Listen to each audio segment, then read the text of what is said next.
Peace, my people, was good. Thank you for tuning in to your Spiritual HG podcast with your girl, me, SB.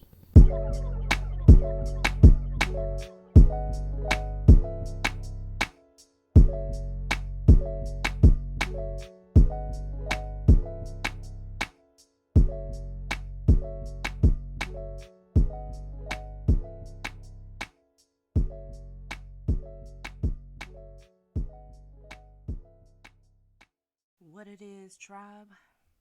I know I unexpectedly got a ghost, and I'm going to tell y'all why in a minute. But before I do, I need to give this disclaimer slash trigger warning.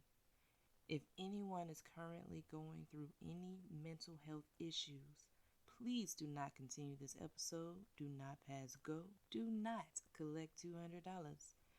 But what you can do is go listen to the first season or skip this one altogether and go straight to the next episode. If you are having thoughts of suicide, call 800-273-8255 or go to the suicidepreventionlifeline.org. I take mental health seriously, y'all, so please take care of yourselves. Alright, so boom, let's get right to it. Why did I disappear? Well, if you are caught up on all my previous episodes, I mentioned one of my ascension symptoms. Sidebar, if you are unfamiliar, go refresh your memory by replaying season 1, wink face emoji. When I first stopped recording episodes, honestly, podcasting got old quickly. I take responsibility in that though, because my setup or routine, if you will, was not the way I needed it to be for it to flow with everything else in my life. Fast forward to the beginning of June. Y'all, this is very hard for me. In 3 weeks after the start of the Mercury retrograde, I started feeling these symptoms that I am so familiar with. Initially, I blamed it on the retrograde and I thought I was keeping a cool head for the most part. Then I started having thoughts of death, questioning my existence, and this path that is very spiritual. When I couldn't shake the shit, it dawned on me that maybe I was going through an ascension. I bet, because there was literally nothing wrong in my life. So that had to be it, right? That's what I was asking myself. So normally when I remember the symptoms of my ascension, I put my game face on and I ride the wave. I never try to rush the process because there is uncomfortable growth that usually happens, and I'm always in a space for growth. However, whew, it was something about this that was very different. I was very agitated with everything and everyone, and my thoughts were very scary. My thoughts were not suicidal on my own account, but I felt like I was on my way out of here. I felt like even though I didn't feel suicidal, something in my head was going to switch and that would have changed. I eventually got into a space where I didn't want to talk to anyone and I didn't even want to be a parent. So I sent my daughter to one of her grandparents' houses for the weekend. Shout out to my support team. I had to get a grip because every other day leading up to that weekend had been an emotional roller coaster between light and extreme dark.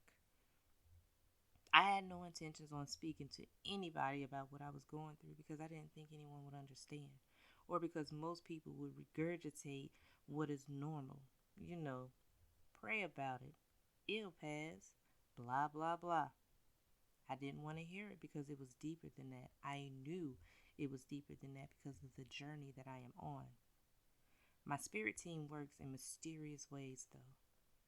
In the 2 weeks I was going through, they sent me exactly who I needed every single time.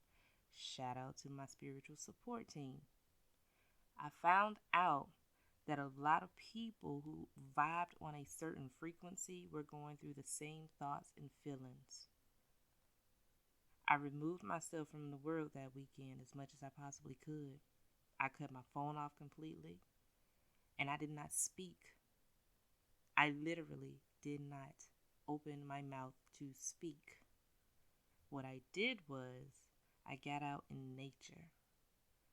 I went to a lake one morning, Saturday morning, for 2.5 hours. I went home.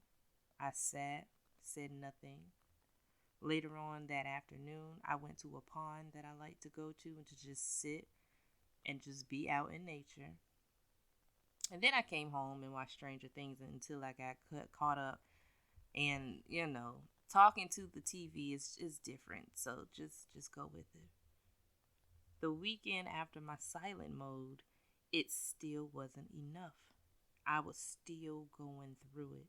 The battle was not over, and my spirit called for more nature. So the following Saturday, since my baby girl was gone for the weekend, and I went to Pilot Mountain. Really quick, Pilot Mountain in North Carolina is filled with healing energy. It is the midpoint to ley lines throughout the entire world, if I'm not mistaken. But anyway, that was so refreshing. I'll have to talk about that experience in another episode, but Pilot Mountain really did my mind, body, and spirit some good. Afterward, after the Pilot Mountain trip, I was reminded of some predictions that Master Gibson gave at the top of the year. One of the predictions was of a certain energy being stronger than ever, and we would see more acts of suicide. Now, my thinking was literally on the act of suicide, not the thoughts that go along with it, which, of course, you would think it goes hand in hand, but whatever. It wasn't until a conversation with one of my sisters who attended the same online webinar reminded me of that energy. Once I received that reminder, it was like a shift that needed to happen happened. I felt like a phoenix coming from the fire because I refused to let inner energy that was not mine take me up out of here. And y'all, when I tell you that feeling of success, of empowerment, oh my God, that's another episode too. But all that to say, if that's not a warrior for your ass, I don't know what is.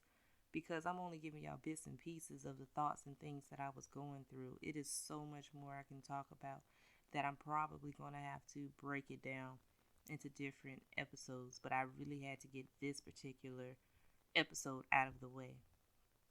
Now, y'all know I like to keep these episodes short and sweet, but I didn't go through any of that for the sake of me. I am convinced that was not for me. I still see the energy floating around, and my spirit team, screamed for me to be vulnerable and share what I went through. And when I say I see it all around me, is if I decide to get on social media to peek a little bit, I hear people saying, how they and their mental issues were really getting to them. Just people that I know personally going through it. And it's hard to explain to them exactly what it is that they may be feeling, especially if they don't go through much, if that makes sense. So this episode needed to be done. And if for nothing else, is to remind all of you to protect yourself mentally and especially spiritually. Whatever your faith, protect yourself how you see fit, because hear me when I say, this energy is real. And it is everywhere. It's not always good and light in this world. It can and it will get ugly. There is a lot of chaos that is happening, and I feel it will get worse before it gets better. But whether you believe it or not, it is necessary. The chaos. I just need y'all to hold on. Hold on. If you're listening to this episode, understand what it is that I'm saying to you. It is not you. Okay? It's not you. So hold on. Mind your energy. Whew. That was really hard for me to get through because I'm putting y'all all in my business. But it's okay because, again, it was not for me. All that to say is I'm back, y'all. And until next episode, I can't even talk. Ashe.